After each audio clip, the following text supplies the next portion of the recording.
I'm Roger Cohen, columnist for the international Herald Tribune.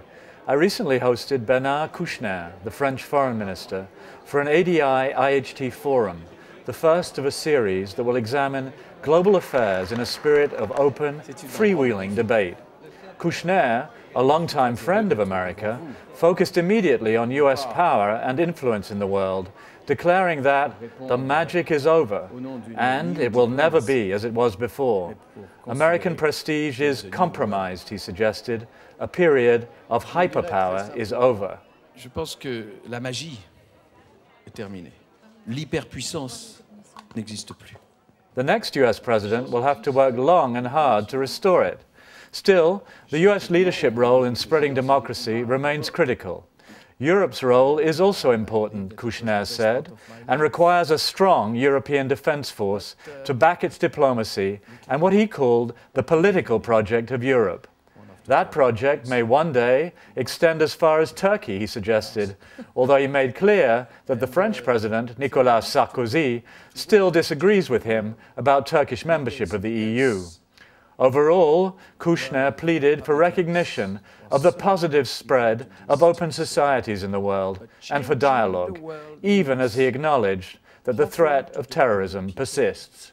Now, let's listen to our conversation. What changes in US policy toward Iran and Iraq? We must give back the power to the Iraqis people. This is so easy. And I think that this is the only recipe. Give back the power. It will be difficult, but this is the only way. That means a US withdrawal? Not now. I'm not in charge of the agenda. Not at all. But yes, one of these days and as soon as possible. But it is not to say they have to withdraw right now. Certainly not. How some of the US candidates have spoken of engagement with Iran, dialogue with Iran. Are you in favor of that? Yes. Strongly. Sanction and dialogue. Dialogue and sanction. We cannot see the future without a sort of roundtable talks, not negotiation on what. Because in the same time, yes, we are frightened by the perspective, not Mohammed al-Baradei, because he is more or less accepting this state of enrichment and etc. And he asks us to freeze. This is his own opinion, not ours.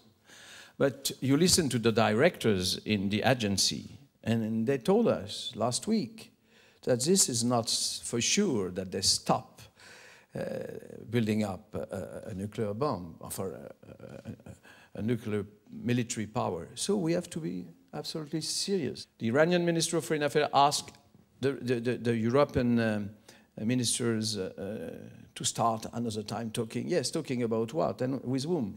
Should we find some way, somehow, to engage with Hamas?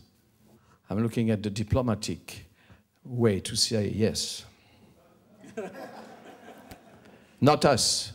This is not up to us to decide, but to the Palestinians to start the talk. But yes, we have to talk even with our enemies, and mainly with our enemies, because to talk with friends is certainly very interesting. But ask the Palestinian authorities, I mean the Fatah and Abu Mazen and the others, the Palestinian authorities. They always said that they were in favor, but they didn't start.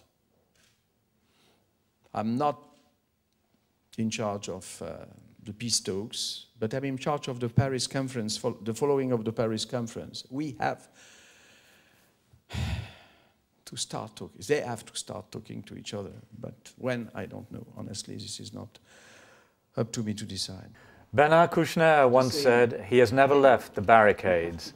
Now 68, he's a man of action, of passion, of deeds.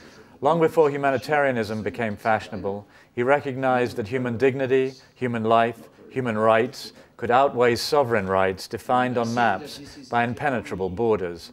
Hence the name of the organization he set up in 1971, Doctors Without Borders.